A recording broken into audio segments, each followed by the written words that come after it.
है ना, पहले मेंस टारगेट करना, है ना, आप शुरू से ही एडवांस के बारे में नहीं सोचते हैं, एटलीस्ट फर्स्ट अटेम्प्ट देने तक आप मेंस के बारे में ज्यादा सोचते हो।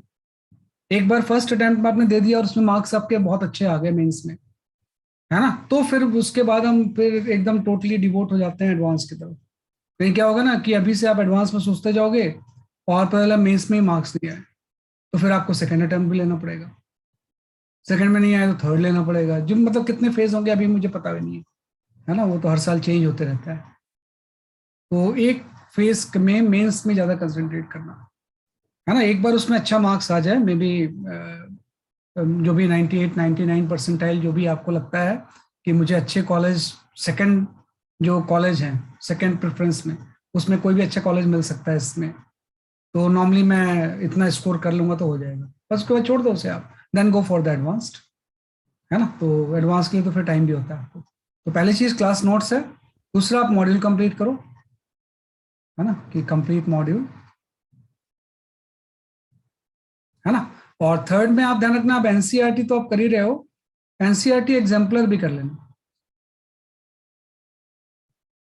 एनसीईआरटी एग्जाम्पलर, क्योंकि अब आपका ऑब्जेक्टिव टाइप टेस्ट होगा ना, तो अगर वो सीबीएसई ले रहा है तो काफी चीजें एग्जाम्पलर बेस्ड होंगी, तो एनसीईआरटी तो करनी है, उसके साथ एनसीईआरटी और एनसीईआरटी एग्जाम्पलर कर लेना। एंड फोर्थ स्टेज पे आपका हो जाएगा कि आप जो भी एक्स्ट्रा बुक्स पढ़ते हो, कवर एक्स्ट्रा बुक, है ना, कोई एस सी वर्मा पढ़ता है तो उसको कर लो, किसी ने अगर बीएम शर्मा पढ़ी हुई है तो उसको कर लो, किसी ने डीसी पांडे कर रहा है तो डीसी पांडे कर लो, कोई भी एक एक्स्ट्रा बुक ज्यादा नहीं होना चाहिए, one extra book, only one, इससे ज्यादा नहीं एक्स्ट्रा बुक आप करना। तो ये आपने सब कुछ कर लिया, अब एक चीज आता है, ये तो हम पढ़ लेंगे, हाउ टू रिवाइज, कि भाई पूरा ये चीज रिवाइज कैसे होगा। तो रिवाइज के लिए तो एक ही तरीका होता है, मैंने कभी भी आपको ना ये नहीं बोला है आर्काइव आप करो, देखो इस लिस्ट में कभी भी आर्काइव नहीं था मेरे, है ना, कि मैंने कभी नहीं बोला कि भाई प्रीवियस ईयर्स के क्वेश्चंस आप की कोई एक्स्ट्रा बुक लेके करो आप इसमें, है ना। तो रिवाइज में आपको वही करना है, revise through previous years questions, previous years question, previous years questions के थ्रू आप उसको रिवाइज करना। अब तो बहुत क्वेश्चंस होते हैं, आप अगर लास्ट ईयर के मेंस का सेट ही ले लोगे तो बहुत सारे क्वेश्चंस हो जाएंगे, कई फेज में होता है वो, है ना, तो उसकी बुक्स मार्केट में मिलती हैं, है ना, मेंस के टाइम में मेंस का ले लो, एडवांस के टाइम में एडवांस का कर लो आप, है ना। तो आर्काइव जो है उसको हम रिवाइज के लिए यूज करते हैं।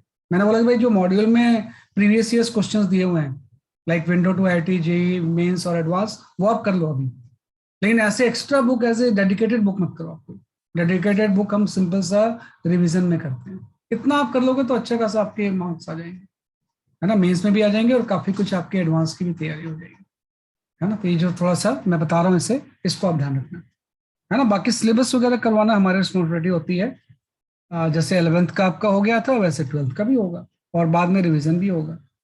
एक बार 12th का सिलेबस खत्म होता है, फिर 11th के इंपॉर्टेंट जो टॉपिक्स है ना उसके रिविजन्स भी होते हैं, वो चलता रहता है आपका, है ना, बेस्ड ऑन आपका कैसा शेड्यूल आता है नेक्स्ट ईयर। इस बार तो अब तक तो पहले क्या था ना कि हम एक प्लानिंग लेके चलते थे कि इतने महीने में ये करेंगे, इस टाइम ये होगा, अब तो पता ही नहीं रहता ना एग्जाम कब होगा, तो वो प्लानिंग हम कुछ भी अभी कर लें उससे फर्क नहीं पड़ता है। आपको ये चीजें कंप्लीट करनी है, कि मॉड्यूल कंप्लीट करो, एनसीईआरटी एक्सएनटी एग्जाम्पलर करो, कोई भी एक्स्ट्रा बुक लग रहा है उसको कंप्लीट करो, पूरा सिलेबस खत्म हो जाए तो उसको फिर रिवाइज आप कर लो इसके थ्रू, है ना, कि रिवाइज जो हो गए उस तरह से कर लो इसमें, राइट, है ना। वो जब ऑफलाइन का जब कंड्यूसिव हो जाएगा सब चीजें, तो ऑफलाइन ओपन हो जाएगी आपकी, डोंट वरी, स्टार्टिंग में सो वगैरह के लिए होगी, बाद में फिर फुल फ्लेजेड ओपन करेंगे, है ना, जब कंड्यूसिव एटमॉस्फेयर आ जाएगा, जब स्कूल खुल जाएंगे, मेनली मेनली स्कूल से ही तो सब कुछ रिलेटेड है, जब सब कुछ सही हो जाएगा तो ये भी ओपन हो जाएगा। अभी तो स्कूल से बंद हैं आपके, जब स्कूल्स पहले खुलेंगे और उसमें हम देखेंगे कि सही चल रहा है, then will open the coaching, है ना। कोचिंग तो हमारी अभी भी खुली हुई है, हमारी कोचिंग ऐसे खुली हुई तो बंद थोड़ी है, ऑफिस सारा खुला हुआ है, उसमें स्टाफ जाके रोज बैठते हैं, क्लासेस नहीं लग रही, क्लासेस लगना स्टार्ट हो जाएंगी जैसे आपका सब कुछ कंड्यूसिव हो जाता है, ठीक है ना, ये हम कर लेंगे इस तरह से, है ना, ये आप करिएगा। जेई मेंस का रिजल्ट सही था, है ना, मैं उसमें मतलब लेकिन ध्यान नहीं देते हैं, उसमें बच्चे जो है ना, कई फेज होता है ना, तो किसी का पिछली बार अगर आपका 98 आया था तो अब वो 98.5 ले आया है, किसी का कम था तो उसने बढ़ा लिया है। तो उतना ज़्यादा फोकस करने का फायदा नहीं होता। अगर एक होता तो मैं बताया था कि अच्छा रैंक आए, ये वाला है, ये है, उसमें तो कई फेज में है, तो वो बड़ा वेरिएबल रहते हैं। ठीक रैंक आया, मेरे पास लिस्ट आई थी अभी, पूरी तो नहीं आई है, लेकिन स्कोर ठीक किया बच्चों ने, है ना, कि जो भी वो 99 या 98 के बारे में सोचते हैं, दे हैव स्कोर्ड। काफ़ी जो अच्छे स्टूडेंट थे, है ना, जैसे आदित्य रोएशा वगैरह है, हमारे यहाँ आदित्य रोएशा का ही काफ़ी नाम लेते हैं लोग, या निशान खरे है, आरडीसी सेंटर की, ऐसे आपके साउथेक्स और उसमें भी है ना, तो इन लोगों ने ठीक स्कोर किया है। लेकिन मेनली जब इस लेवल के जो स्टूडेंट्स होते हैं ना, उनको मेंस के स्कोर का उतना मतलब नहीं होता है। पहले में 98 आ गए होंगे, इस बार 99 आ गया होगा, उनके लिए तो मार्क्स नल एंड वाइड हो गए ना। उनका तो मेन पर्पस होता है एडवांस में स्कोर करना, तो उसमें 1% से इधर उधर उनको कोई खास मैटर नहीं है ना, तो इस तरह से हम करते हैं, ठीक है नहीं। तो वही मैंने बताया कि पाथ बताया, इससे अगर आप करोगे तो दोनों जगह पे आपकी अच्छी रैंक आएगी, मेंस में भी अच्छी आएगी, एडवांस में भी अच्छी आएगी। और syllabus as per requirement, class की फ्रिक्वेंसी हम इंक्रीज डिक्रीज करते रहेंगे, सो दैट आप इसको कर पाओ। चलो, तो आज जो हम स्टार्ट करेंगे ना, रिफ्लेक्शन वी हैव कंप्लीटेड। तो आज आप स्टार्ट करोगे रिफ्रैक्शन, है ना, कि आज जो हम स्टार्ट करेंगे we start with the refraction, है ना, कि रिफ्रैक्शन स्टार्ट कर लेते हैं। Refraction through the plane surface, कर लेंगे refraction through the spherical surface. तो जो नेक्स्ट टॉपिक है आपका, दैट इज योर रिफ्रैक्शन,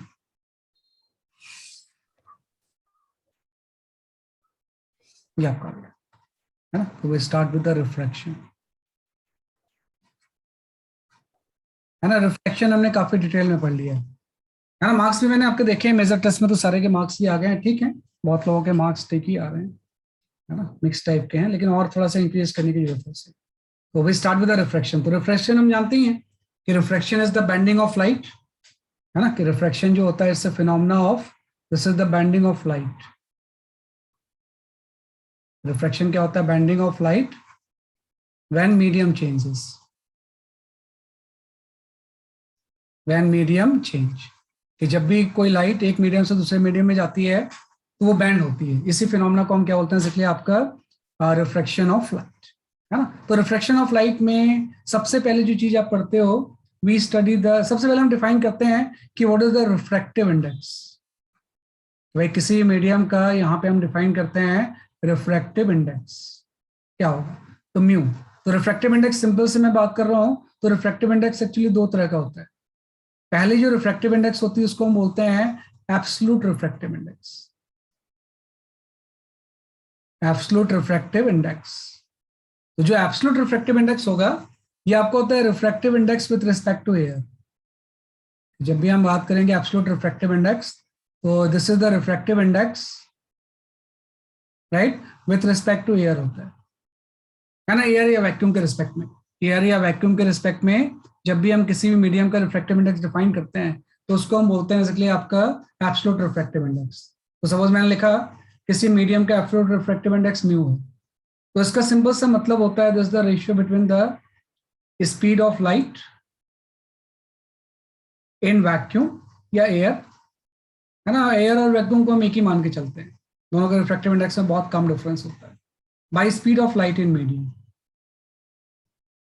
है ना, कि speed of light in medium, कि वैक्यूम की स्पीड ऑफ लाइट और जो मीडियम की स्पीड ऑफ लाइट का जो रेशियो होता है, यही क्या होता है बेसिकली आपका रिफ्रैक्टिव इंडेक्स होता है ना। तो सिंपल सा आपका वैक्यूम में speed of light c naught हो गई, और किसी मीडियम में स्पीड ऑफ लाइट कम होगी, सी हो जाएगी। तो इसका जो रेशियो होता है, इसी को हम बोलते हैं absolute refractive index.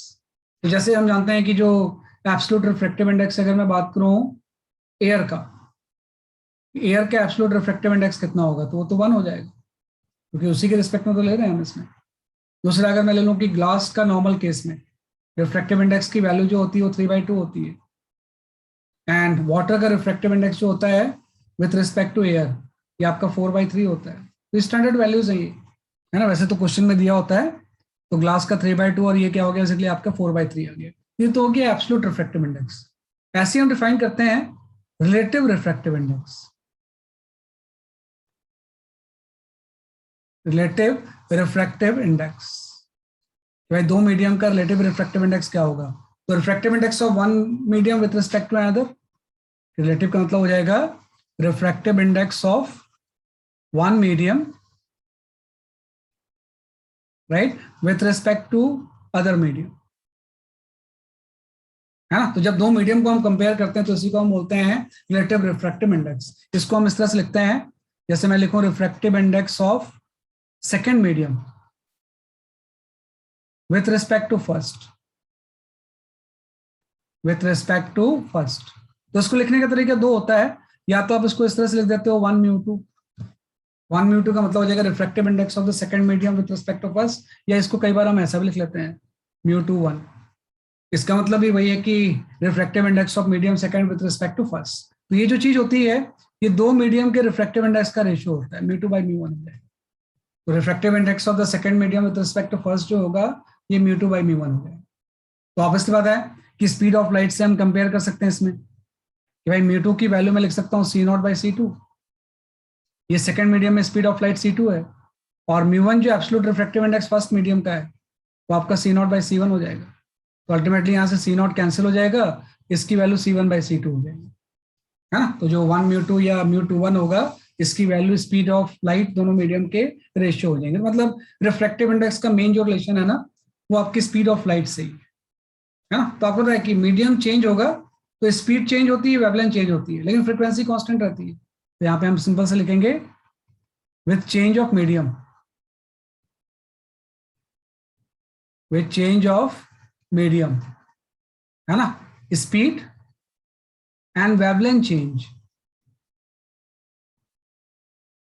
Wavelength change, है ना। बट बेसिकली आपका but frequency remain constant, frequency remain same, क्योंकि फ्रीक्वेंसी तो किसी भी वेव की प्रॉपर्टी जो होती है वो सोर्स की होती है। तो सोर्स डिसाइड करता है कि फ्रीक्वेंसी कितनी होगी। डिफरेंट डिफरेंट मीडियम में फ्रीक्वेंसी चेंज नहीं होती है, स्पीड एंड वेवलेंथ क्या होंगे बेसिकली आपके चेंज होंगे, राइट। तो जस्ट मैंने डिफाइन किया कि absolute refractive index and relative refractive index. ज्यादातर न्यूमेरिकल्स में आपको एब्सोल्यूट ही दिया होता है कि इस मीडियम का एब्सोल्यूट रिफ्रैक्टिव इंडेक्स इतना है। तो अगर कुछ नहीं दिया हुआ है मतलब वो विथ रिस्पेक्ट टू एयर की बात कर रहा है, अगर रिलेटिव होगा तो उस बेसिकली उसमें दिया होगा। ये हमने इस तरह से बात की,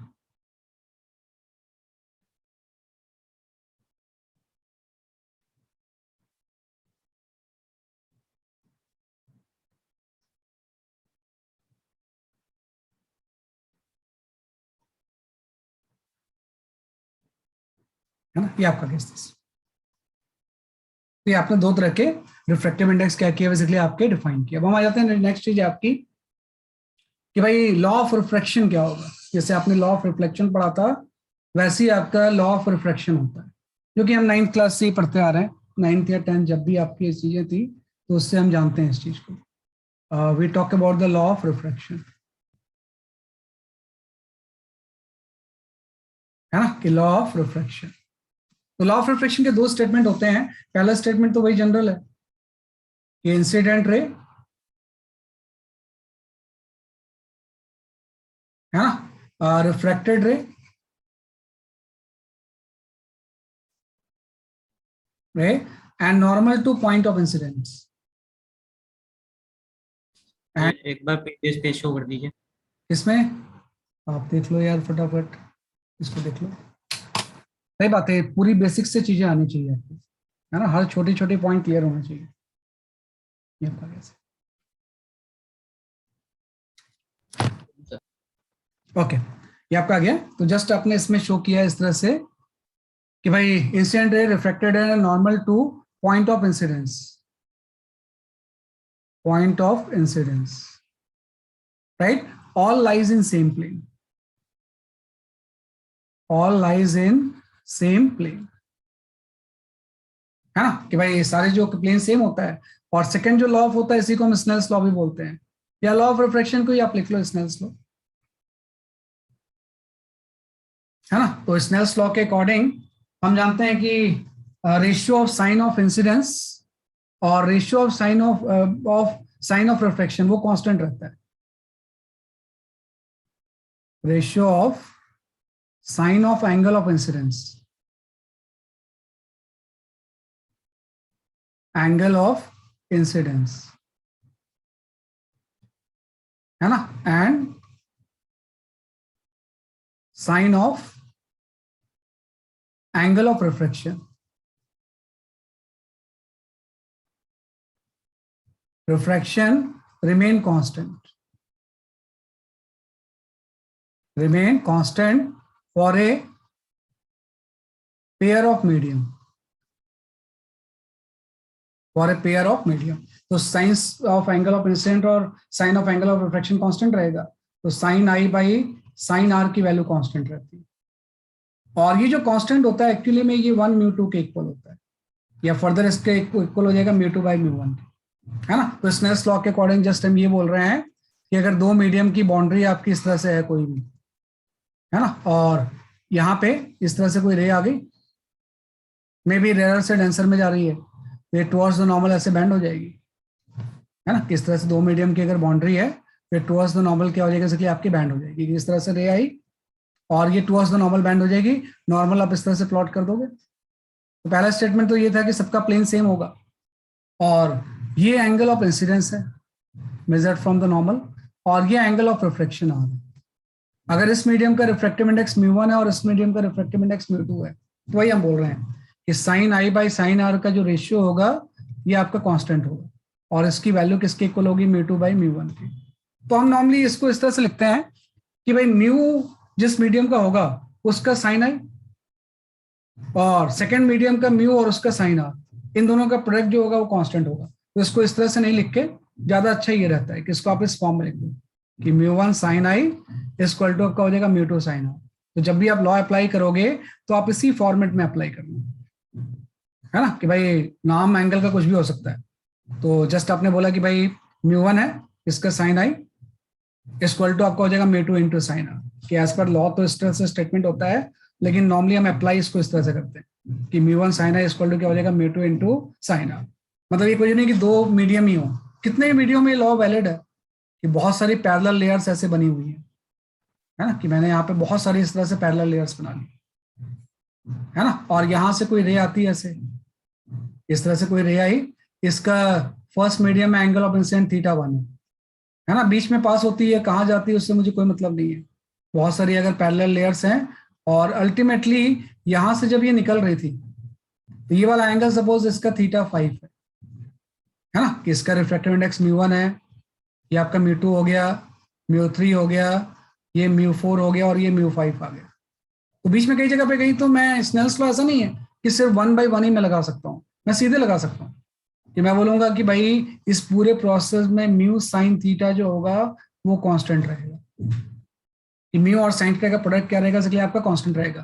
तो एक जगह पे म्यू और साइन थीटा का प्रोडक्ट ये है μ1 साइन θ1, और यहाँ पे जो प्रोडक्ट है ये आपका μ5 हो गया इंटू साइन θ5 हो गया. तो सीधे भी हम लगा सकते हैं कि बीच वाली चीजों को इग्नोर करके, या उसके बारे में आपने सोचा ही नहीं कहाँ गई, हम सीधे भी लगा सकते हैं इसे. तो वही चीज हम बोल रहे हैं कि म्यू एंड साइन थीटा का प्रोडक्ट क्या रहेगा, कांस्टेंट रहेगा. तो जब भी आप अप्लाई करोगे तो इसी फॉर्मेट में अप्लाई करना, है ना, कि म्यू साइन थीटा का प्रोडक्ट हमेशा हम क्या रखेंगे, इसलिए आपका कांस्टेंट हर जगह पे, राइट. तो ये आपका होता है लॉ ऑफ रिफ्रैक्शन.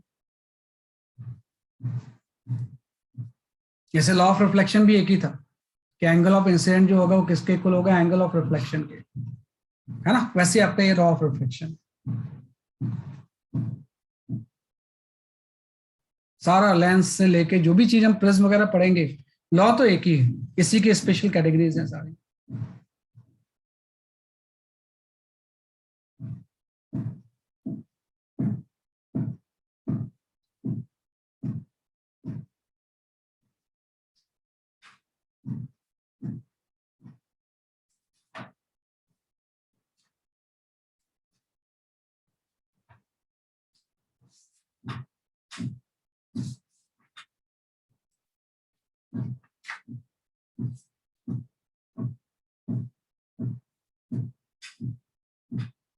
ठीक है, क्या करेंगे इस तरह से,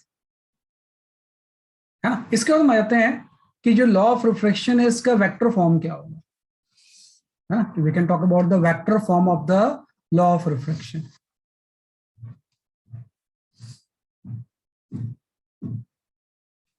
है ना, कि we study the vector form of law of refraction, है ना, कि लॉ ऑफ रिफ्रैक्शन का we talk about the vector form, कि लॉ ऑफ रिफ्रैक्शन का वेक्टर फॉर्म क्या होगा। तो वही चीज जैसे आपने लॉ ऑफ रिफ्लेक्शन का वेक्टर फॉर्म पढ़ा था, इसका भी हम वेक्टर फॉर्म पढ़ लेंगे कि यहाँ पे दो मीडियम की इस तरह से बाउंड्री है, एक कोई रे इस तरह से आती है, अगर रेयर टू डेंसर जा रही है तो टुवर्ड्स द नॉर्मल ऐसे बैंड हो जाएगी। अब ये भी हो सकती थी, फर्क नहीं पड़ता उससे, है ना, वो तो डिपेंड करता है कि रेयर से डेंसर जा रही है या डेंसर से रेयर आ रही है ना, ये आपका कोई नॉर्मल हो गया, है ना। तो इसमें वही चीज है कि कोई एंगल वगैरह हम डिफाइन नहीं करते हैं, बल्कि वेक्टर के फॉर्म में आते हैं। तो यहाँ पे इंसिडेंट रे के अलोंग वेक्टर जो है वो E1 कैप है, और रिफ्रेक्टेड रे के अलोंग जो वेक्टर यूनिट वेक्टर है वो E2 कैप है, और नॉर्मल के अलोंग जो वेक्टर है वो आपका एन कैप है ना। E1 E2 के बारे में आप जानना, E1 कैप क्या है, unit vector along the incident ray, E2 cap is the unit vector along the refracted रे, और इस मीडियम का रिफ्रेक्टिव इंडेक्स आपको ये दिया हुआ है, ये μ1 है और दूसरा क्या है बेसिकली आपका μ2 है। तो वेक्टर फॉर्म के अकॉर्डिंग जस्ट ये हो जाएगा कि μ1 into E1 cap cross of n cap आ जाएगा, यहाँ पे क्रॉस प्रोडक्ट आ गया, μ1 into E1 cross N cap जो होगा ये इक्वल हो जाएगा μ2 into E2 vector cross of n cap आ जाएगा। ये आपका लॉ ऑफ रिफ्लेक्शन होता है ना, कि लॉ ऑफ रिफ्लेक्शन के वेक्टर फॉर्म में μ1 को हम E1 और एन कैप के क्रॉस प्रोडक्ट से मल्टीप्लाई कर देंगे, और E2 को μ2 को मल्टीप्लाई कर देंगे E2 और एन कैप के नॉन क्रॉस प्रोडक्ट से।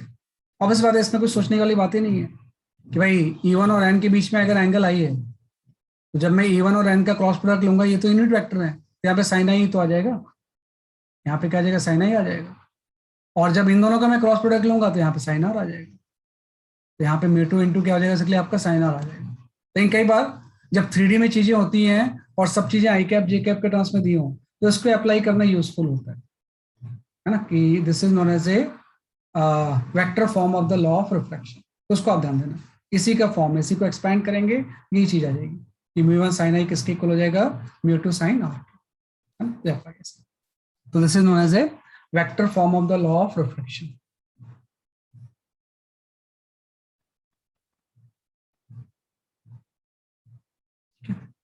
इसके बाद हम आते हैं जो नेक्स्ट चीज है आपकी, that is condition for no refraction, कि भाई किस केस में कोई रिफ्रैक्शन होगा ही नहीं, है ना, कि जो नेक्स्ट चीज हम पढ़ते हैं, we study the condition for no refraction, कि भाई लाइट रिफ्रैक्ट होगी ही नहीं, है ना। तो कंडीशन फॉर नो रिफ्रैक्शन जो होता है वो सिंपल सा दो ही होता है, कि भाई अगर मैं आपसे ऐसा बोलूं कि ये दो मीडियम की बाउंड्री है ना, मुझे ऐसा लगा कि ये दो अलग अलग मीडियम है, इस दो मीडियम की बाउंड्री है, और कोई भी जो रे है वो सीधी ऐसे चलेगी ऐसे, तो आपको पता है इस केस में रिफ्रैक्शन तो हुआ ही नहीं, लाइट बैंड नहीं हुई। लाइट बैंड नहीं हुई मतलब इस एक ही केस में ऐसा पॉसिबल है कि लाइट बैंड नहीं होगी, दोनों मीडियम का रिफ्रैक्टिव इंडेक्स सेम होगा, कि अगर ये μ1 और μ2 है तो μ1 इक्वल टू μ2 हो जाएगा। मतलब देखने में सेपरेटेड मीडियम है, लेकिन एक्चुअली में अगर लाइट बैंड नहीं हो रही है, ऑब्लिकली अगर बैंड नहीं हो रही है ना, मतलब कुछ एंगल पे अगर आके बैंड नहीं हो रही, मतलब सिंपल सा दोनों का रिफ्रैक्टिव इंडेक्स सेम होगा। तो पहला केस तो ये हो गया कि μ1 इक्वल टू μ2 होगा। दूसरे केस में मीडियम अलग अलग हो लेकिन ये नॉर्मल इंसिडेंस हो, है ना, कि यहाँ पे हम बोलते हैं कि लाइट जो इंसिडेंस हो रहा है वो नॉर्मल इंसिडेंस हो रहा है, तो इस केस में भी रिफ्रैक्शन नहीं होता है, कि नॉर्मल इंसिडेंट में भी लाइट जो होगी वो रिफ्रैक्ट नहीं करेगी, कि दो मीडियम की अलग अलग ये दोनों मीडियम है ना, और इसमें नॉर्मल इंसिडेंस हो रहा है इसे, इसमें इस मीडियम का रिफ्रैक्टिव इंडेक्स हम लेते हैं μ1 और सेकंड मीडियम का μ2 है, और कोई रे जो हो रही है वो आपकी इस तरह से सीधी चली गई ऐसे, है तो ये सीधी चली जाएगी, अलग अलग मीडियम का रिफ्रैक्टिव इंडेक्स होगा तो भी, क्योंकि जब ये नॉर्मल के अलोंग जाएगी, है ना, तो एंगल ऑफ इंसिडेंस की वैल्यू 0 हो जाएगी। तो आपने अभी तो पढ़ा कि μ1 साइन आई इक्वल टू जो हो जाएगा वो μ2 साइन आर हो जाएगा, तो अगर आई की वैल्यू मैं यहाँ 0 पुट कर दूं तो साइन आर भी 0 हो जाएगा, और साइन आर 0 का मतलब आर 0 हो जाएगा, आर 0 का मतलब विदाउट डेविएशन की रे चली जाएगी। तो जब भी कोई रे नॉर्मल के अलोंग ही आती है, नॉर्मल इंसिडेंस होता है, तो उस केस में रिफ्रैक्शन नहीं होता है। तो रिफ्रैक्शन सिर्फ दो ही केस में नहीं होगा, या तो मीडियम चेंज ही नहीं हो रहा है, या नॉर्मल इंसिडेंस होगा। तो उस केस में भी रे क्या होती है, विदाउट बेंडिंग हुए आपकी स्ट्रेट पाथ में ऐसे चली जाती है ना। तो ये कंडीशन फॉर नो रिफ्रैक्शन भी हम इसमें जानते हैं, है ना। कंडीशन फॉर नो रिफ्रैक्शन भी हम जानते हैं।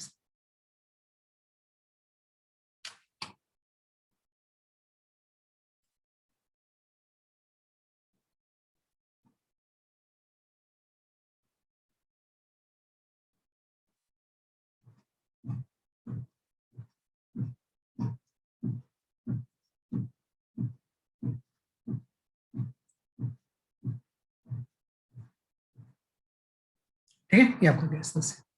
तो ये आपका आ गया condition for no refraction, right. तो अभी जो स्टार्टिंग में हम न्यूमेरिकल करेंगे ना, अब बाद में तो बहुत सारे फॉर्मूले इसमें इन्वॉल्व हो जाते हैं, लेकिन अभी मैं एकदम सिंपल रख रहा हूँ चीजों को, है ना। अभी जो भी हम न्यूमेरिकल करेंगे सिर्फ उसमें यही लॉ अप्लाई होगा, कि सिर्फ एक लाइन से हम सारे न्यूमेरिकल सॉल्व करेंगे कि म्यू वन साइन आई की जो वैल्यू होगी ये आपकी म्यू टू साइन आर के इक्वल होगी, है ना। म्यू साइन थीटा का प्रोडक्ट क्या रहेगा, बेसिकली आपका constant for different pair of medium, है ना। तो मैं कुछ क्वेश्चन शेयर करता हूं आपसे, उसको पहले आप ट्राई करो, उसके थ्रू सिर्फ हम इसको समझेंगे। क्योंकि क्या होता है ना, अगर मैं इसके क्वेश्चन अभी नहीं करवाऊंगा तो बाद में फिर क्या होगा ना कि जो आपके अप्रोक्सीमेशन लेके फॉर्मूला आएंगे उसको आप अप्लाई करने लगोगे। तो किसी भी अप्रोक्सीमेशन के बिना सिंपल जो स्नेल्स लॉ है, सबसे पहले हम उसी क्वेश्चन ट्राई करते हैं, है ना। कि सिंपल किसी भी अप्रोक्सीमेशन के बिना सिंपल स्नेल्स लॉ के क्वेश्चन, जिसमें कि सिर्फ यही चीज क्या होगी, यूज होगी। तो एज फॉर एग्जाम्पल जो सबसे पहला क्वेश्चन होता है वो हम इस तरह सोचते हैं,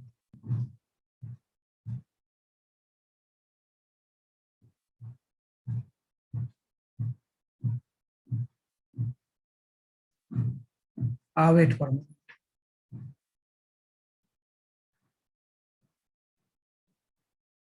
हाँ you can go for this question.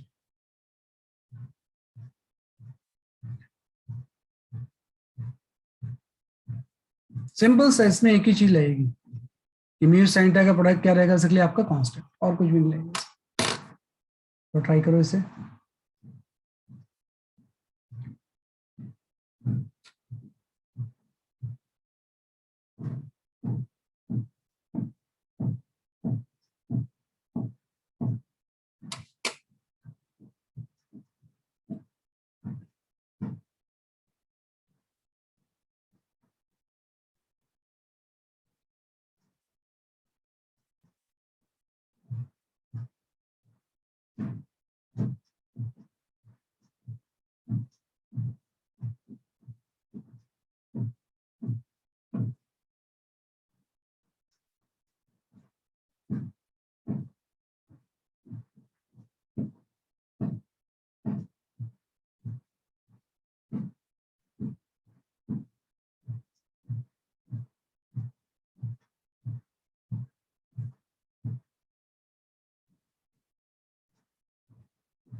हाँ, सही बोल रहे हो बेटा, सही आंसर है।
बस आपको एक ही लॉ अप्लाई करना है, μ1 sin i equal to μ2 sin i, है ना। स्टार्टिंग में क्वेश्चंस तो सिर्फ उसी से सॉल्व होते हैं।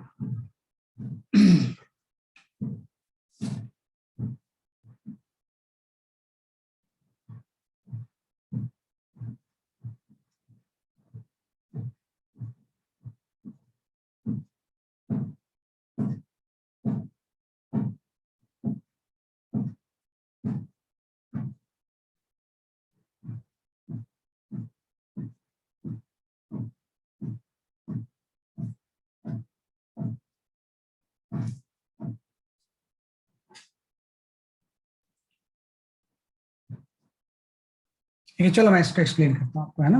देखो क्या इसमें कुछ नहीं है कि इसने बोला कि कोई होल था, इस होल से इस रॉड के टॉप एंड को देखता है ये, जब ये बीकर एम्प्टी है ना, कि जब बीकर एम्प्टी था तो ये किसको देखता है बेसिकली, आपके इस रॉड के pin hole top end of the thin rod को दिख रहा है, इसकी हाइट h है। लेकिन वो लोअर एंड को देखना चाहता, तो उसने क्या किया, यहाँ पे लिक्विड फिल कर दिया, यहाँ पे इसने बेसिकली आपका कोई लिक्विड फिल कर दिया, है ना।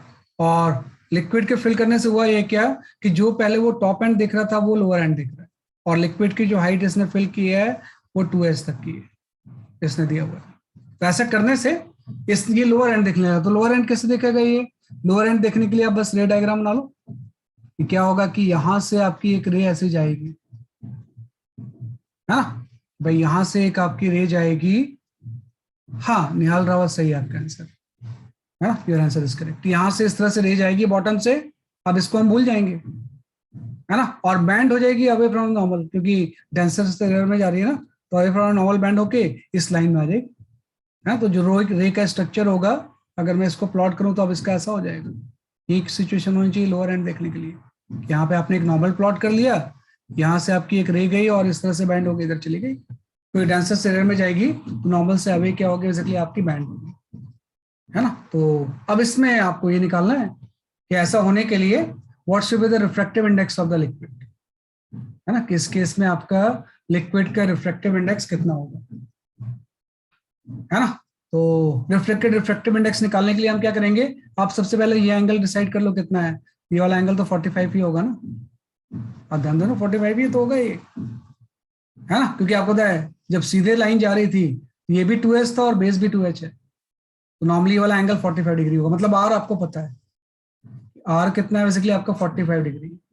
अब आर पता है, अब आपको आई तो निकालना है कितना होगा, यहाँ से आप आई ले लो, यहाँ पे एंगल ऑफ इंसिडेंट कोई आई हो गया, है ना, और स्नेल्स लॉ अप्लाई कर दो आप इसमें। तो जब मैं स्नेल्स लॉ यहाँ पे अप्लाई करूंगा तो यहाँ पे आपका आ जाएगा mu sine I equal to, बाद में एयर में जा रही थी, ये आपका हो जाएगा 1 साइन आर, जो कि 45 डिग्री है।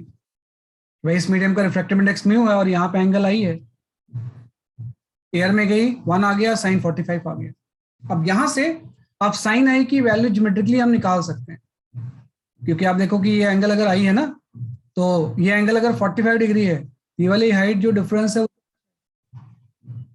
ये वाली चीज भी एच हो जाएगी फिर, और अगर ये एच होगा पूरा ये है तो ये चीज 2h हो जाएगी, ये भी एच हो जाएगी, तो मतलब इस आई का टेन आई आपको आ जाएगा ना, जो भी आपने आई लिखा है इसका अगर मैं टेन आई लिखूं, थोड़ा सा छोटा डायग्राम बन रहा है लेकिन देख लेना, आप मैनेज कर लेना उसे, इसकी अगर मैं टेन आई लिख लूँ तो परपेंडिकुलर बाय बेस हो जाएगा, तो परपेंडिकुलर तो इसका है बेसिकली आपका एच, बेस आपका जो होगा वो आपका 2h हो जाएगा, 2h हाइट तक आपने फिल किया है, तो टेन आई की वैल्यू यहाँ पे हाफ आ गई, है ना, और टेन आई अगर हाफ होगा तो साइन आई की वैल्यू निकाल लेंगे, है ना, साइन आई की वैल्यू जो हो जाएगी वो 1/√5 हो जाएगी, बस क्वेश्चन सॉल्व हो गया। भाई टेन आई अगर 1/2 है तो साइन आई की वैल्यू 1/√5 आ गई, यहाँ पे क्वेश्चन पुट कर दो, म्यू साइन आई मीन्स 1/√5 आ गया, इक्वल टू 1 साइन 45 मीन्स 1/√2 आ गया। तो ऐसा तभी पॉसिबल है जब रिफ्रैक्टिव इंडेक्स √5/2।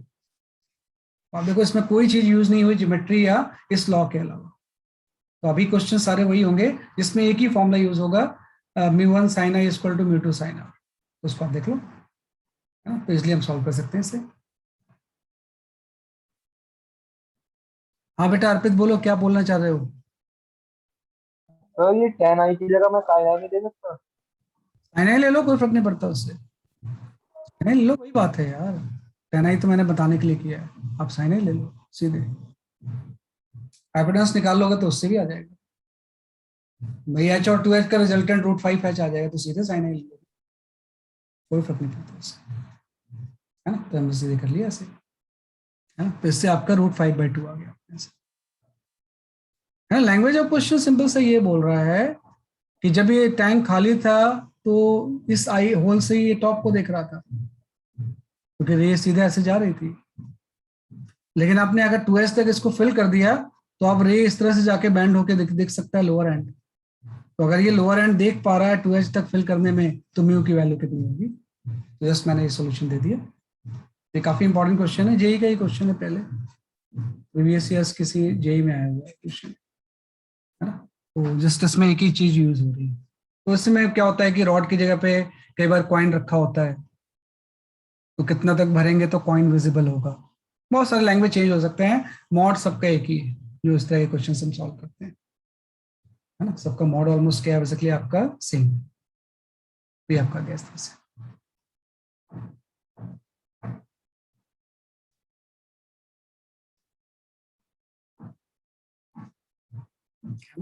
तो जस्ट ठीक से डायग्राम बनाओगे तो अपने आप आ जाएगा। ठीक है, चलो इसके बाद हम आते हैं एक नेक्स्ट क्वेश्चन और, पहले इसी के बेसिस पे कुछ क्वेश्चंस कर लेते हैं फिर आगे जाते हैं।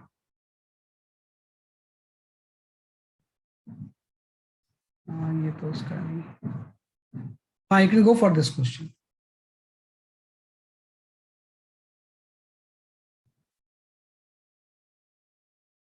ये यूनिट वेक्टर नहीं, वेक्टर है ये, यूनिट वेक्टर नहीं है, दिस इज द वेक्टर।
है ना, ये लॉ ऑफ रिफ्रैक्शन के ऊपर क्वेश्चन है ये, जो अभी आपने पढ़ा था।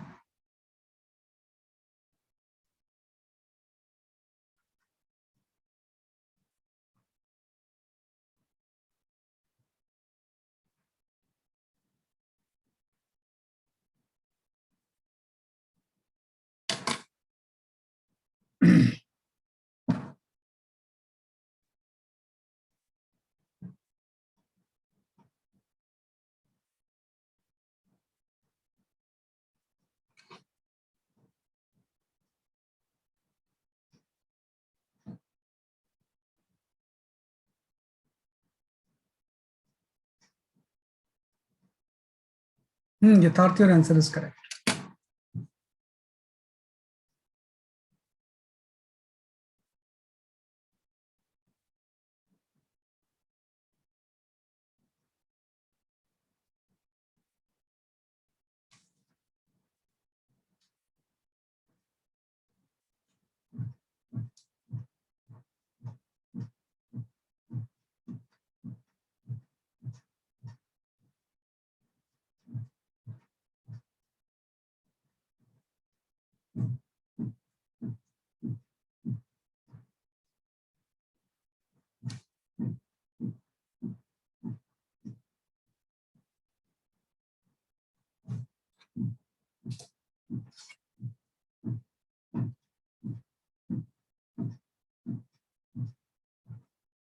हाँ, अर्पित योर आंसर इज करेक्ट।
ठीक है ना, काफी लोग सही आंसर दे रहे हैं इसमें, है ना।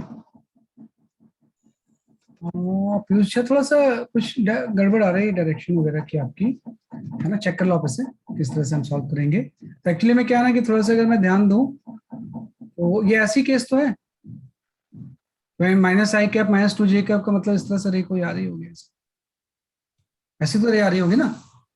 और ये नॉर्मली अवे फ्रॉम नॉर्मल या टुवर्ड्स द नॉर्मल जिस जैसे भी बैंड होती है, वैसे टू से इसका रिफ्रैक्टिव इंडेक्स तो टू है, और इसका रिफ्रैक्टिव इंडेक्स जो है ना, ये आपका √5/2 है ना, क्योंकि वाई तो आपका यही है ना, पॉजिटिव वाई एक्सिस है ना, कि पॉजिटिव वाई एक्सिस है, तो ये टू से √5/2 जा रही, तो इस तरह से नॉर्मल से बैंड होगी ऐसे, है ना। तो आपको इसका इक्वेशन दिया हुआ है, तो इसका इक्वेशन निकालना है, बस स्नेल्स लॉ अप्लाई कर लेंगे ये वाला।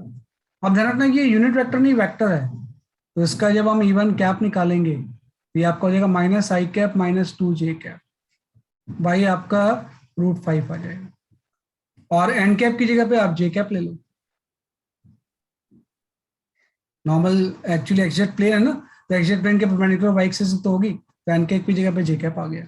और ई2 वेक्टर आपको नहीं पता है, तो जो चीज अननोन होती है उसको हम ऐसा एज्यूम कर लेंगे कि एक्स आई प्लस वाई जे हो जाएगा इसका, है ना। कि जो चीज होगी क्या हो जाएगा, इसलिए आपकी एक्स आई कैप प्लस क्या हो जाएगा, वाई जे कैप आपका आ जाएगा, है ना। इनफैक्ट ये भी माइनस ही होगा, तो माइनस साइन चाहो तो इंट्रोड्यूस कर दो आप यहाँ पे,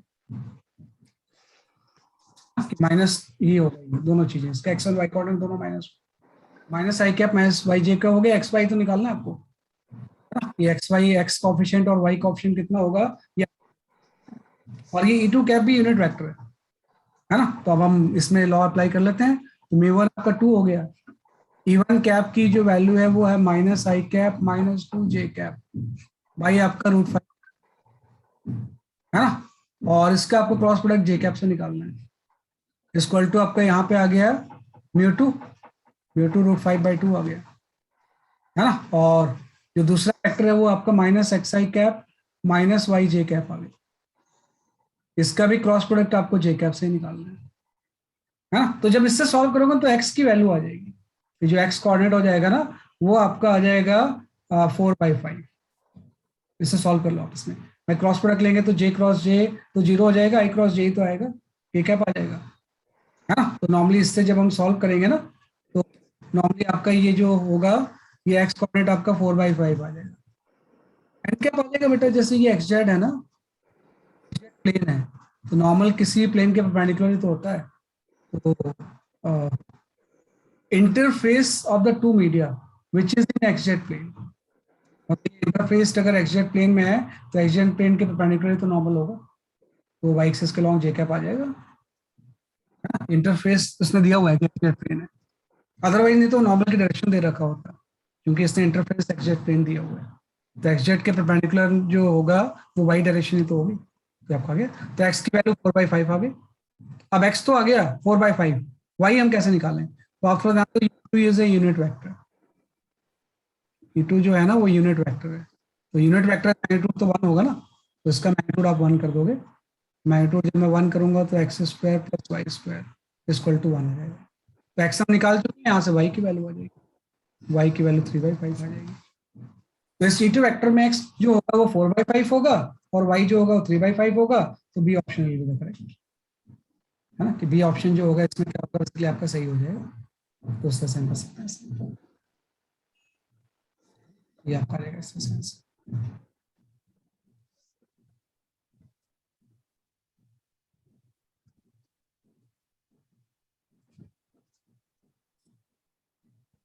जस्ट आपने ये लॉ अप्लाई कर दिया इसमें, इस तरह से लॉ अप्लाई करके हम इसको सॉल्व कर सकते हैं।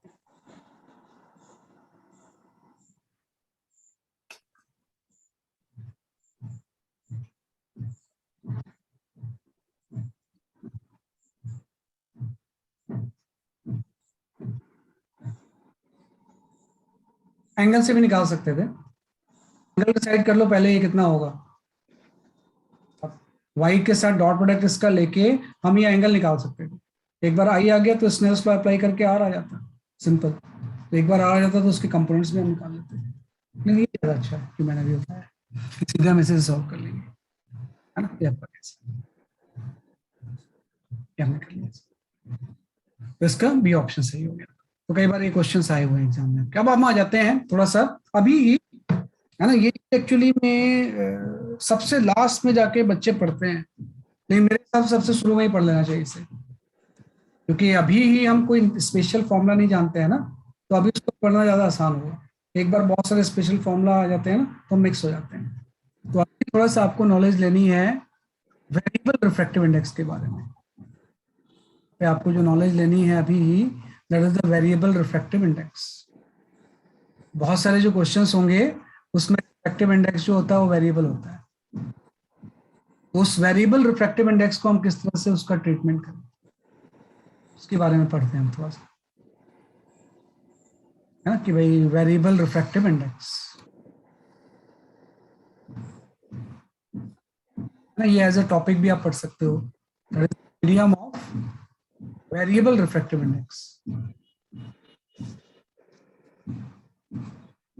वेरिएबल रिफ्रैक्टिव इंडेक्स, है ना, यहीं पे इसको पढ़ना ज्यादा अच्छा रहेगा, है ना। इसमें क्या है, जैसे मैं क्वेश्चन आपको डेमोंस्ट्रेट करके बताता हूँ कि सपोज करो ये कोई ग्लास का ऐसा पीस है या किसी भी मीडियम का इस तरह से पीस है कोई,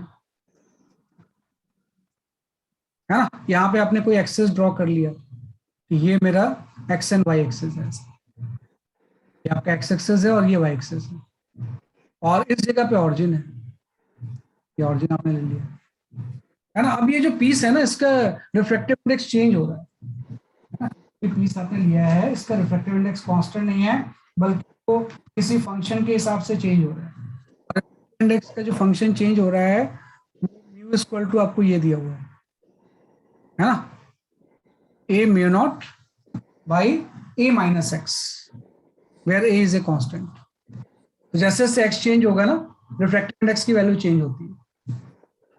जैसे जैसे एक्स चेंज होगा वैसे रिफ्रैक्टिव इंडेक्स की वैल्यू क्या होगी, चेंज होगी। जैसे अगर आप पूछे ऑरिजिन पे कितना होगा रिफ्रैक्टिव इंडेक्स, कि what is the refractive index at the origin, x की वैल्यू 0 पुट करेंगे तो वो म्यू नॉट हो जाएगा। जैसे जैसे एक्स बढ़ेगा रिफ्रैक्टिव इंडेक्स की वैल्यू बढ़ती जाएगी। एक्स बढ़ेगा मतलब ये वाला टर्म कम होगा, तो रिफ्रैक्टिव होगा बेसिकली आपका इंक्रीज होगा। अब यहाँ पे थोड़ी सी प्रॉब्लम आ गई कि भाई जैसे जैसे एक्सचेंज होगा, मतलब ध्यान रखना जिस डायरेक्शन में रिफ्रैक्टिव इंडेक्स चेंज होता है नॉर्मल की डायरेक्शन वही होती है ना। The direction of normal is along change of refractive index, है ना, क्योंकि इसमें आप नॉर्मल आपको होगा कि वर्टिकल लें ऑरिजेंटल लें, तो एक्स एक्सिस के लॉन्ग रिफ्रैक्टिव इंडेक्स चेंज हो रहा है ना, तो नॉर्मल जो होगा वो एक्स एक्सिस के लॉन्ग होगा, कहीं भी हम लें। यहाँ पे कोई रे आती है इस तरह से, है ना, यहाँ पे स्ट्राइक करती है बहुत किसी स्मॉल एंगल पे, है ना। ये एंगल सपोज आप ले लेते हो कोई थीटा नॉट है ना, और इसमें दिया होता है theta naught tends to 0, theta naught tends to क्या है बेसिकली आपकी 0 है। सॉरी, इस केस में नॉर्मल ये है ना, सॉरी नॉर्मल तो एक्स एक्सिस है, तो थीटा नॉट जो एंगल लेंगे हम वो ये वाला ले लेंगे। मैंने गलत बना दिया यहाँ पे थीटा नॉट एंगल, है ना, इसको हटा दो सारा। ये जो थीटा नॉट होगा वो नॉर्मल से एंगल मेजर करेंगे ना हमेशा हम, ये आपका एंगल आ गया। वही बात है, वैसे बात एक ही थी कि मैंने थीटा नॉट एंगल ले लिया and theta naught tends to 90 degree. वही बात, अगर ये एंगल लेते तो टेंस टू 0 हो जाता है। इसी को कई बार हम बोलते हैं ग्रेजिंग इंसिडेंस, ग्रेजिंग इंसिडेंस। तो कोई रे एकदम जस्ट आपका थीटा नॉट 90 पे यहाँ पे स्ट्राइक करती है। अब अगर ये कांस्टेंट होता तब तो ऐसे सीधी बैंड होके चली जाती, क्योंकि रेयर से डेंसर में जा रही है ना, तो जब भी कोई रे रेयर से डेंसर में जाएगी तो टुवर्ड्स द नॉर्मल बैंड होकर सीधे चली जाती है। लेकिन अब आपको होता है म्यू तो कंटिन्यूअसली एक्स एक्सिस के लॉन्ग चेंज हो रहा है, तो ये कर्व फॉलो करेगी पाथ आपका ऐसा, ये ऐसे कर्व बना के जाएगी। इसके अंदर इनसाइड द मीडियम इसका पाथ कैसा होगा बेसिकली आपका एक कर्व होगा, है ना, कि भाई इसके अंदर मीडियम के अंदर इसका पाथ जो होगा वो एक कर्व होगा, है ना। थोड़ा सा और इस डायग्राम को मैं सही करता हूँ, है ना। भाई ये जो पाथ होगा इसके अंदर आपका एक कर्व आ जाएगा ऐसे, है ना। यहाँ पे स्ट्रेट बना लेते हैं इसका, ये फ्लैट है, यहाँ पे एंड हो गया स्लैब, और जहाँ पे एंड हो रहा है वहां का कोऑर्डिनेट आपको एक्स कोऑर्डिनेट आपको दिया हुआ है कि जहाँ पे एंड हो रहा है वहां का एक्स कोऑर्डिनेट कितना है, बेसिकली आपका a/2 है ना। तो ये आपका आ गया, इसके अंदर कर्व बना के जा रहा है। तो इसको दो चीजें आपको निकालनी है। पहला चीज तो ये निकालना है कि find out equation of trajectory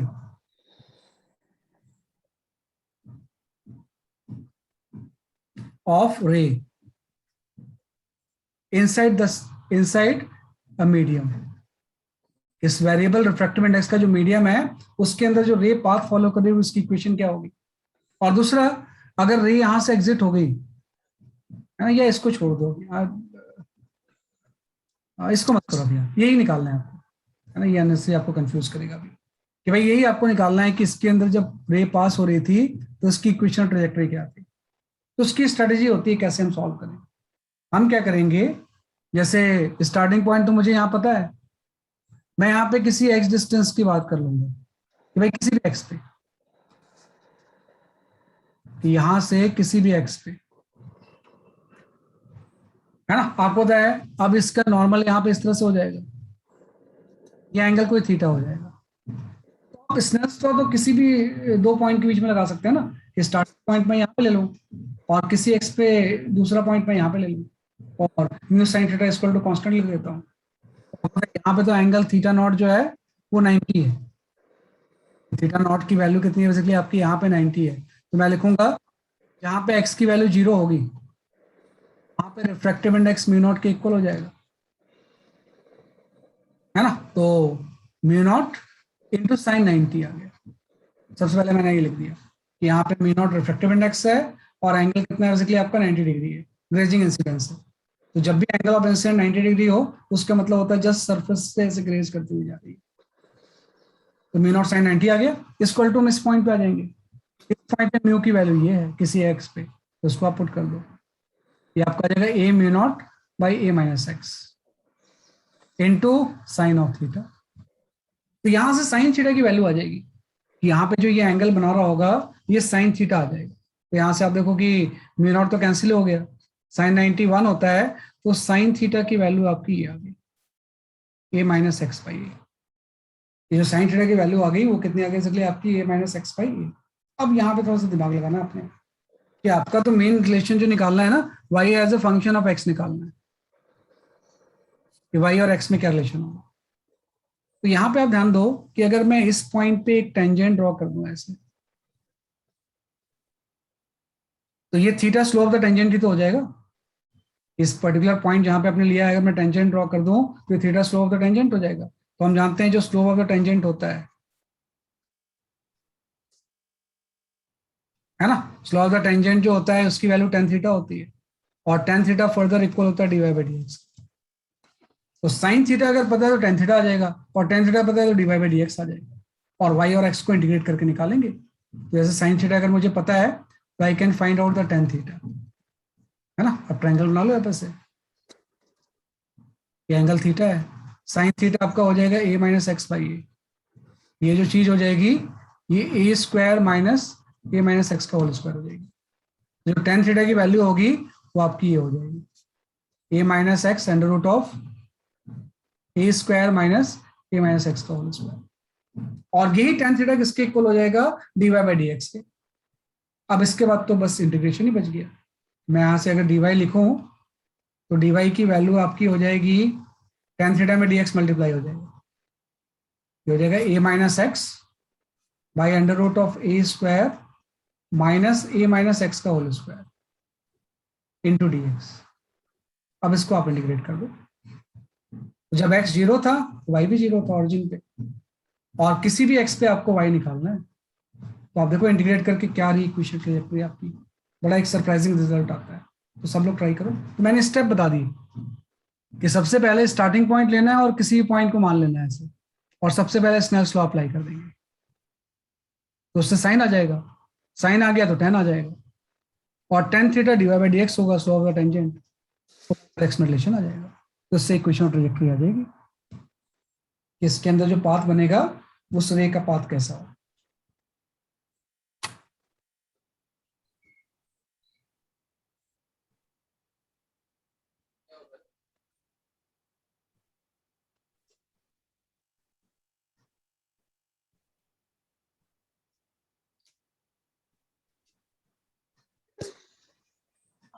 sir A by two क्या है फिगर में? इसमें क्या चीज, फिगर में ए बाई ए बाई टू कुछ नहीं है, बाई टू को नल एंड वॉइड कर दो। ए बाई टू मतलब वो है कि जहां पे स्लैब खत्म हो जा रहा है जिस कोऑर्डिनेट पे, वैसे उसकी जरूरत नहीं है आपको, इसको हटा दो, वो किसी दूसरे क्वेश्चन में हम यूज करेंगे। अभी तो जस्ट आपको क्वेश्चन बताना, ए बाई टू हटा दो। सर थीटा नॉट 90 ना जरूरी है? नहीं 90 कोई जरूरत नहीं है, यहाँ पे दिया हुआ है 90, थीटा 30 भी हो सकता है, कोई भी एंगल हो सकता है। इस क्वेश्चन में दिया हुआ है 90, हो सकता है कैलकुलेशन के सिंप्लिसिटी के लिए दिया हो।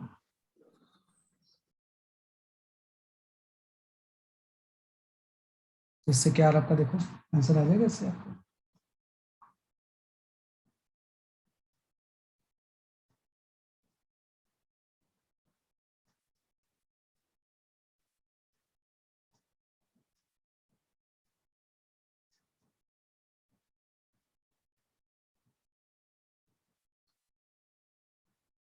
तो इससे आपका वाई और एक्स में रिलेशन हो जाएगा।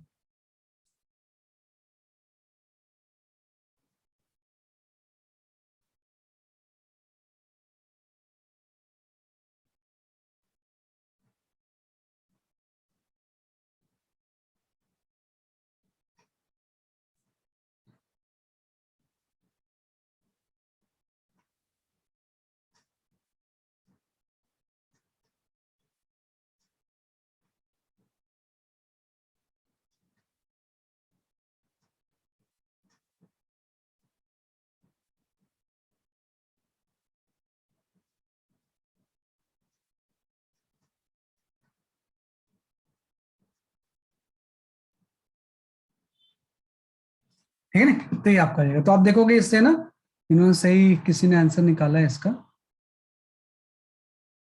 हाँ मतलब चेंज ऑफ, देखो नॉर्मल जो है ना, जैसे नॉर्मल मैं लेता हूँ किस डायरेक्शन में लेता हूँ, जैसे मैंने बोला यहाँ पे आपका एयर है और यहाँ पे वाटर है, तो जिस डायरेक्शन में रिफ्रैक्टिव इंडेक्स एयर से वाटर हो गया, वही तो नॉर्मल की डायरेक्शन होती है, ये बाउंड्री सरफेस होता है। तो इसमें भी किस डायरेक्शन में नॉर्मल चेंज हो रहा है, एक्स एक्सिस के अलॉन्ग, तो उसी के अलॉन्ग नॉर्मल होगा। अदरवाइज तो नॉर्मल आप यहाँ वर्टिकल भी सोच सकते थे कि नॉर्मल कहीं वर्टिकल ले लूँ मैं, तो वर्टिकल डायरेक्शन में रिफ्रैक्टिव इंडेक्स थोड़ी चेंज हो रहा है कि एक पर्टिकुलर एक्स पे कहीं भी वाई हम चेंज कर दें तो उसमें रिफ्रैक्टिव इंडेक्स तो सेम ही है, तो उसके अलॉन्ग हम नॉर्मल नहीं ले सकते। नॉर्मल हम लेंगे जिस डायरेक्शन में रिफ्रैक्टिव इंडेक्स चेंज होता है। हाँ देखो इसका जो आंसर आ रहा है, आपने भी सही लिखा है, मतलब इसको इस फॉर्म में कर दो आप, ये आ जाएगा वाई स्क्वायर, ये आपका आ जाएगा। इसका जो मेरे पास आंसर है वो ये दिया हुआ है, एक्स माइनस ए का whole square plus Y square, मतलब सर्किल का इक्वेशन आ रहा है इसको सॉल्व करके, plus Y square equal to A square.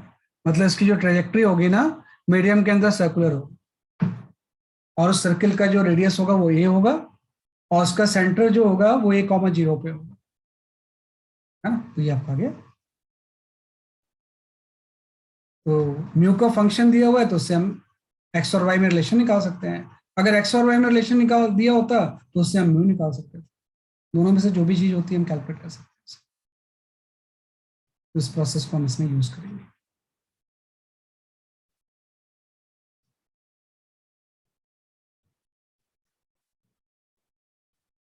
है ना। तो ये इसका आंसर है, इसको इंटीग्रेट करके ये आपका आएगा आंसर। निहाल आपने भी सही दिया होगा आंसर, आपने उसको एक्सपैंड करके आंसर लिख दिया होगा, तो उससे भी सही चीज है बात है कि, तो सर्कुलर ट्रेजेक्ट्री होगी इसकी, मतलब इस मीडियम के अंदर इस तरह से रे ऑलमोस्ट आ रही है ग्रेस करती हुई, और ये सर्कुलर पाथ में ट्रेवल कर रही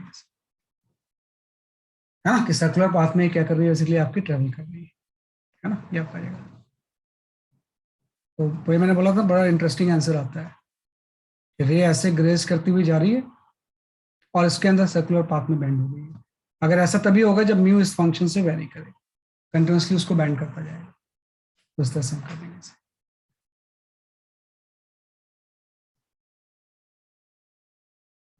है ना। तो ये क्वेश्चन काफी इंपॉर्टेंट होता है, medium of variable refractive index. इसमें भी एक ही चीज आपने यूज की, स्नेल्स लॉ, और कुछ भी यूज नहीं किया आपने इसमें, है ना?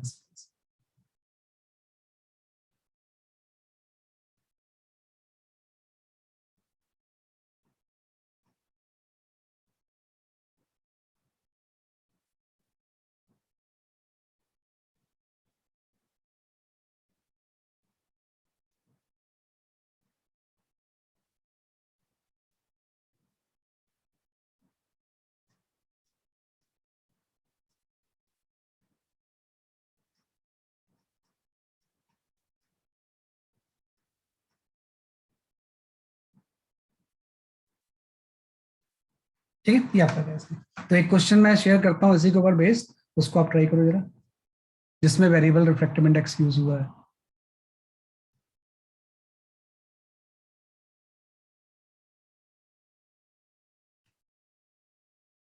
ना। दोनों चीजें आपने कर ली सिंपल, है ना, कि भाई सबसे पहले तो आपने कर लिया भाई ये लॉ ऑफ रिफ्रैक्शन, फिर सिंपल यूज हो गया, अब रिफ्रैक्टिव इंडेक्स वेरिएबल पे आ जाते हैं।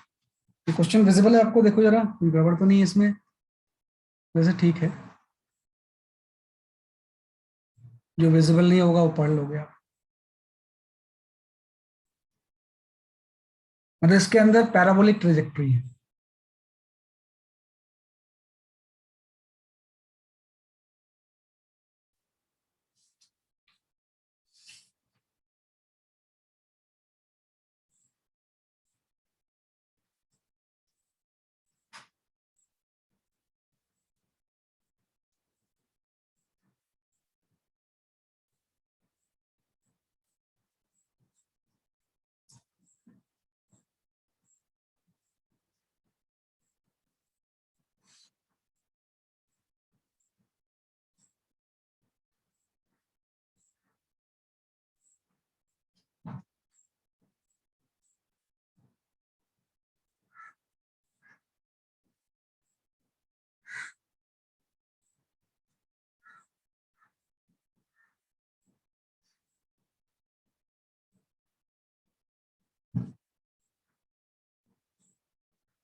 इसमें वाई एक्सिस के लॉन्ग रिफ्रैक्टिव इंडेक्स चेंज हो रहा है, इसलिए हर जगह पे नॉर्मल हम वाई एक्सिस के लॉन्ग ले रहे हैं।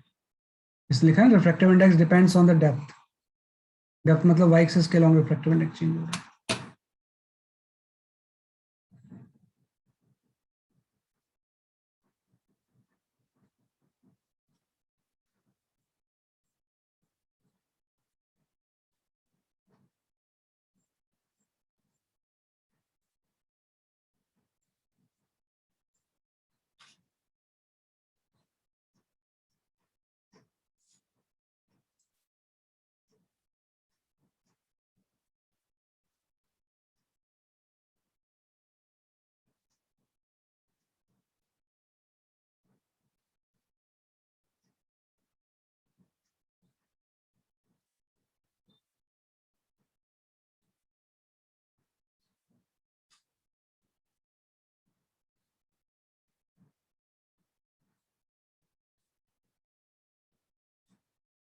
तो आसान क्वेश्चन है, तो बता देना चाहिए फटाफट।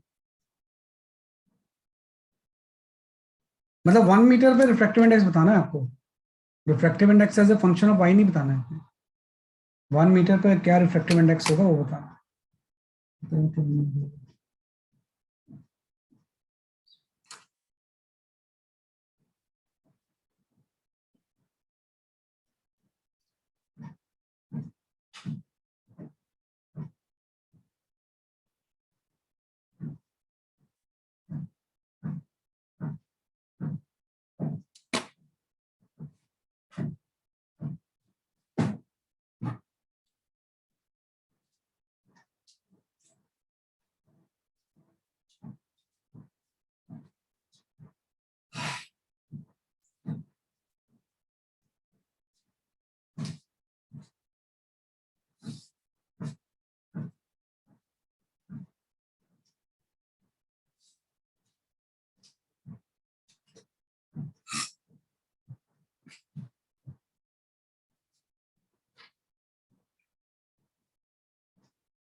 रिफ्रैक्टिव इंडेक्स तो बेटा हमेशा 1 से ज्यादा होता है। हाँ अर्पित, आपका आंसर सही है, 1 से तो कम हो नहीं रहा है नहीं।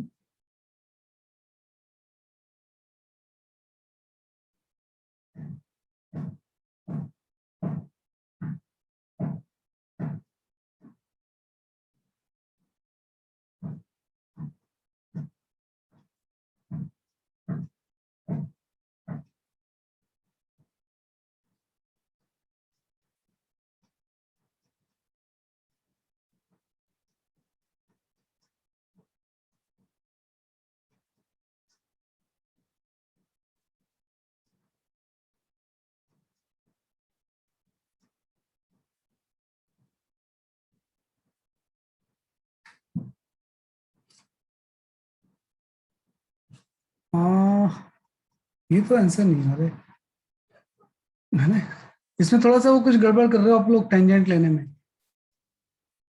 अब देखो नॉर्मल वाई एक्सिस के लॉन्ग है ना, तो यहाँ पे अगर मैं टेंजेंट को ड्रॉ करूं, हाँ अर्पित आपके दोनों आंसर सही है। ये जो फाई एंगल निकालना है और यहाँ पे म्यू निकालना है, इस जगह पे एंगल फाई कितना होगा और इसी जगह पे म्यू कितना होगा आपको निकालना, 1 मीटर हाइट पे, है ना। तो सबसे पहले तो मैं क्या करूंगा, स्नेल्स लॉ अप्लाई कर दूंगा। आपको पता है इस जगह पे, है ना, ट्रेवलिंग इन एयर, पहले एयर में ट्रेवल कर रही थी, तो 1 हो गया। और कितने एंगल पे आ रही थी, 19 sin 90।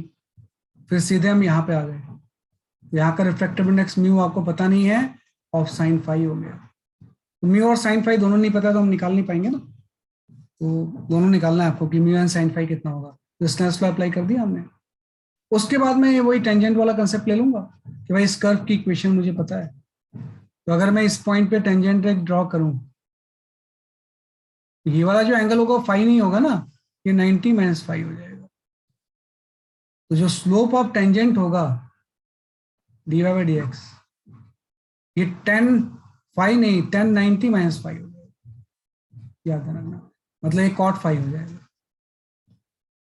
है ना, कि जो वैल्यू आ जाएगी वो कितने आ जाएगी, इसलिए आपकी कॉट फाइव आ जाएगी। बस उसके बाद काम आसान है, इसको डिफ्रेंशिएट कर दो, तो D Y by D X यहाँ पे 4x आ जाएगा ना, मतलब कॉट फाइव की जो वैल्यू होगी ये आपकी 4x हो जाएगी। हाँ वही बात है ना, वो मिस्टेक होती है कई बार, तो आपको ध्यान देना पड़ता है कि एंगल फाइव है ना, तो ये एंगल फाइव होगा थोड़ी होगा, वो तो उस पहले वाले केस में था, ये 90 माइनस फाइव होगा। तो जो D Y by D X होगा 10 90 माइनस फाइव में कॉट फाइव हो जाएगा, तो कॉट फाइव की वैल्यू यहाँ से 4x हो गई। और जहां पे y की वैल्यू 1 मीटर है वहां पे x निकाल लेना है आपने, जहां पे y की वैल्यू 1 मीटर है वहां पे x की वैल्यू 1/√2 हो जाएगी। यहां से कॉट फाइव की वैल्यू आपकी आ गई,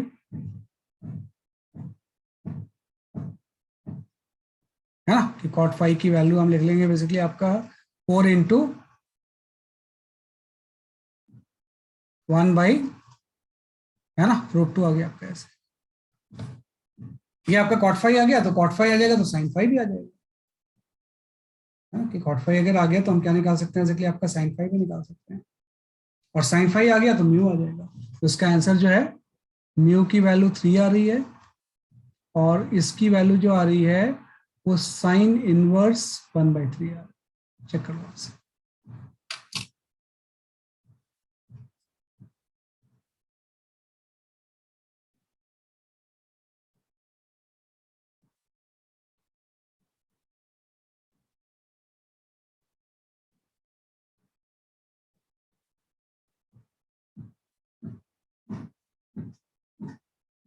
तो ये आपका आंसर आ गया, म्यू इक्वल टू 3 आ गया, और वो जो एंगल होगा वो साइन इनवर्स 1/3 हो जाएगा, है ना। तो इस तरह से क्वेश्चन आपसे पूछेंगे हमेशा, मेंस में भी आ सकता है, एडवांस में भी आ सकता है ऐसे क्वेश्चन, मेंस में भी आ जाते हैं, तो बहुत पॉपुलर चीज है ये।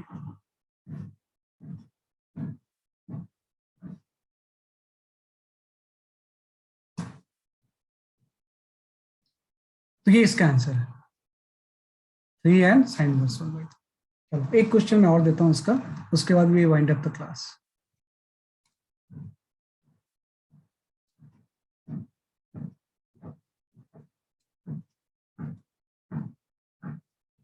हाँ you can go for this question.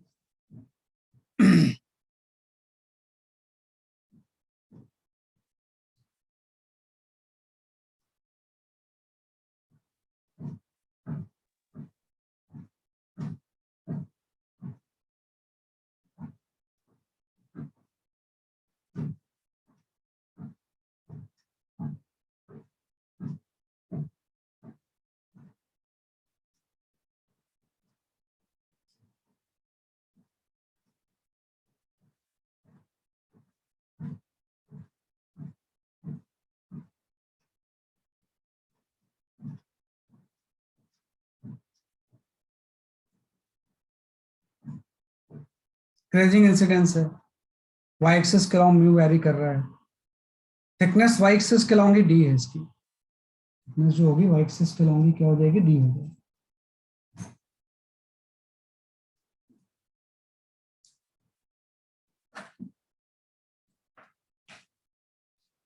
पहले तो इक्वेशन ट्रेजेक्टरी बनाना, इक्वेशन ट्रेजेक्टरी आ जाएगा, दूसरा पार्ट अपने आप आ जाएगा।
बेटा अर्पित अपने क्वेश्चन आप सेंड कर देना।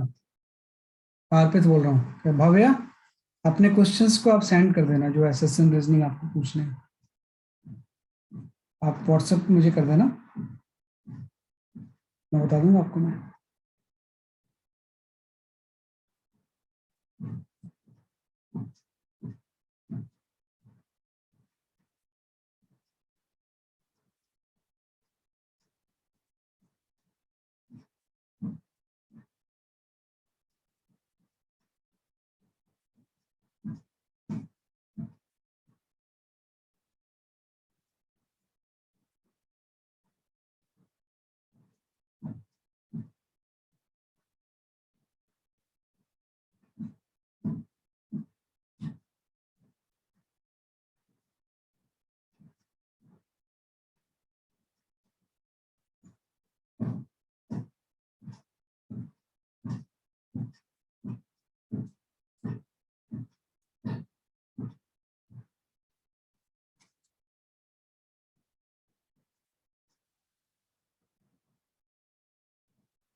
फिर इसमें निकालना क्या है?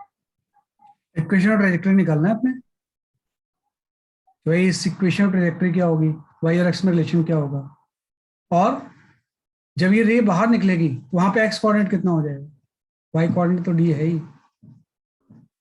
बाहर coordinate of the point where the ray exit from the, अगर स्लैब की थिकनेस डी है तो स्लैब की थिकनेस अगर डी है तो क्या हो जाएगा इस तरह से। इसको समझना इस क्वेश्चन को ध्यान से, बहुत चीजें इसमें।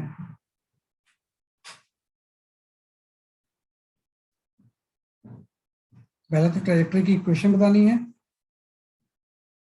बाद में एक्स और वाई कोऑर्डिनेट बताना है जहां से बाहर निकलेगी स्लैब से, वो तो इक्वेशन ट्रेजेक्टरी से ही जाएगा।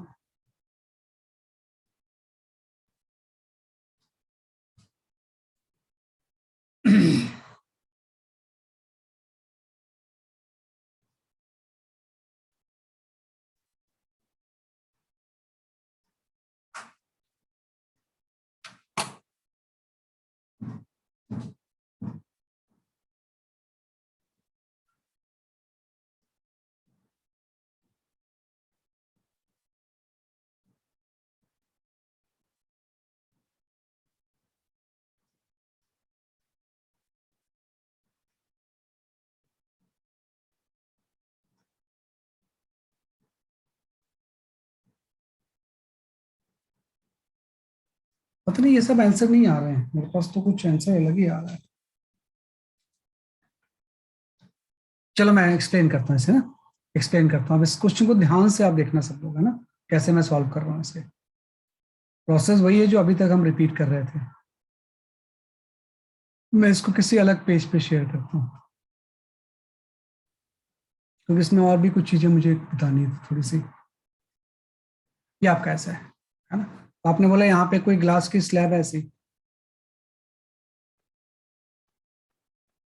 है ना, इस तरह से क्या बेसिकली आपकी कोई ग्लास की स्लैब है ऐसी, है ना। वैसे स्लैब हम नेक्स्ट क्लास में पढ़ेंगे, है ना, लेकिन ग्लास की यहाँ पे स्लैब है, और जिस भी पॉइंट पे रे इंटर हो रही है, कहाँ इंटर हो रही है मुझे नहीं पता, लेकिन जब ये स्लैब इंटर कर रही थी उसी को अपने ऑरिजिन ले लेना। सपोज अगर ये यहाँ पे इंटर हो रही है स्लैब में इस टाइम पे, तो इसी को आप ऑरिजिन ले लो। यहाँ पे इसका ग्रेजिंग इंसिडेंस है, ग्रेजिंग इंसिडेंस का मतलब वाई एक्सिस के लॉन्ग नॉर्मल चेंज हो रहा है ऐसे, एक्स और वाई एक्सिस यही बना लो आपस में, ये वाई एक्सिस हो गया और इधर आपका ये एक्स एक्सिस हो गया। एकदम ध्यान से इस क्वेश्चन को देखना जरा।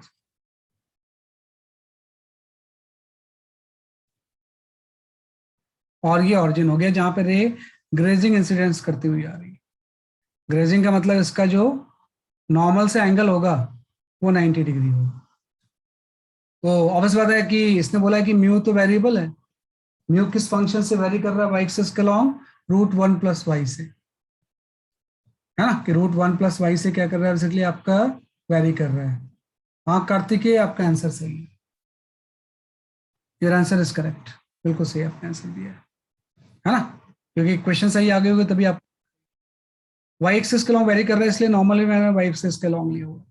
तो वाई एक्सिस के लॉन्ग म्यू बढ़ रहा है, तो ये क्या होगा कि भाई ये चीजें नॉर्मल की तरफ बैंड होती जाएगी, है ना, और ये इस तरह से आपका ये इस तरह से पाथ फॉलो करते हुए चली जाएगी यहाँ से। और ये इसने बोला हुआ है कि ये हाइट आपकी डी है। दो चीजें पूछा हुआ है कि जब ये यहाँ से बाहर निकलेगी, है ना, तो उस पॉइंट का कोऑर्डिनेट क्या होगा। तो वाई कोऑर्डिनेट तो डी होगा, एक्स कोऑर्डिनेट पूछ रहा है ये, तो उससे उसके लिए आपको इक्वेशन ट्रेजेक्टरी निकालनी पड़ेगी। तो वही मैं करूंगा, एक पॉइंट तो मैंने यहाँ ले लिया, एक पॉइंट में कहीं भी चूज कर लेता हूँ ऐसा, है ना, किसी भी वाई हाइट पे,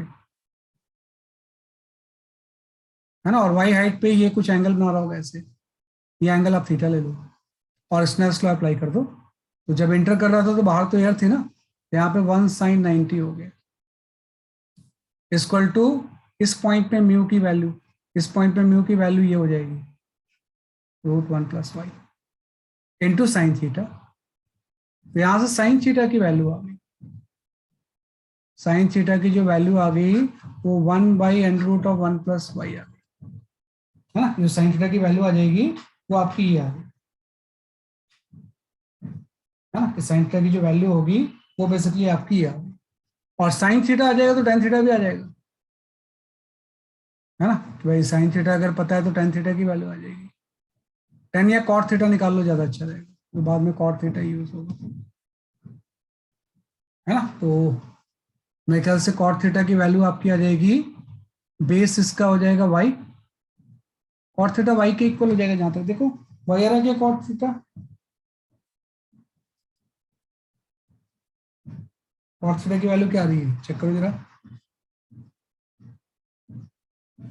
नहीं √y आ जाएगा जहां तक, कॉट थीटा की वैल्यू √y आ जाएगी, है ना। साइन थीटा आपका ये है ना 1/√1 + y, तो इससे इसको माइनस कर देंगे, ये चीज आपकी √y आ जाएगी, हाँ, कि भाई ये चीज जो होगी ये क्या हो जाएगी, इसलिए आपकी √y आ जाएगी। तो cot theta base upon perpendicular √y आ गया। अब यहाँ पे आप वही चीज कर लो कि अगर मैं यहाँ पे किस तरह से टेंजेंट ड्रॉ करूँ, तो ये एंगल थीटा है तो ये भी थीटा होगा, और ये थीटा है तो ये वाला एंगल 90 माइनस थीटा हो जाएगा। तो जब मैं लिखूंगा dy/dx, तो dy/dx जो होगा वो 10 90 माइनस थीटा होगा, मीन्स ये चीज जो होगी ये cot थीटा हो जाएगी। ये इंपॉर्टेंट चीज है। तो यहाँ से dy/dx cot थीटा होगी, और स्नेल्स लॉ से cot थीटा की वैल्यू हम √y निकाल ही चुके हैं। तो यहाँ से इक्वेशन ट्रेजेक्टरी आ गई, है ना, कि dy/√y हो जाएगा इक्वल टू dx हो जाएगा।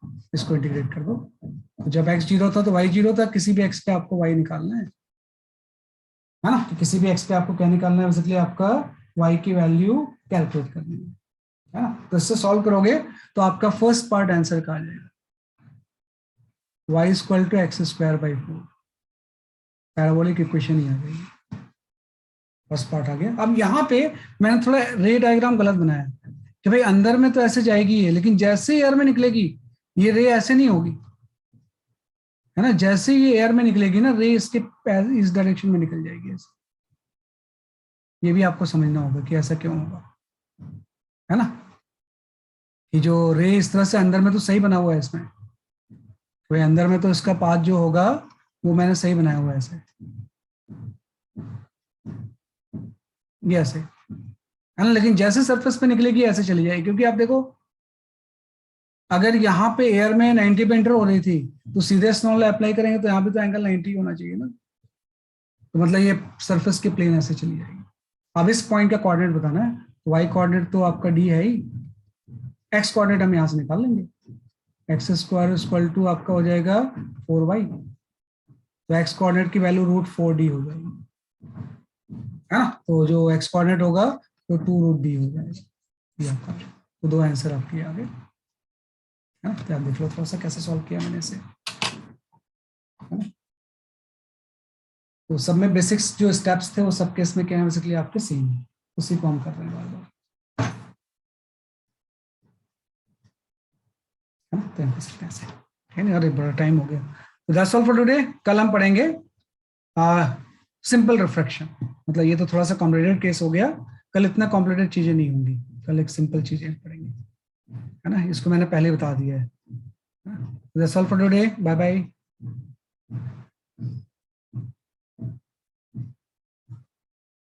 भाभी आप अपने क्वेश्चंस भेज दो बेटा, जैसे में टाइम मिलेगा मैं आपको रिवर्ट करके उसको बता दूंगा। Okay sir. हाँ भेज दिया आपने, बिल्कुल सही है।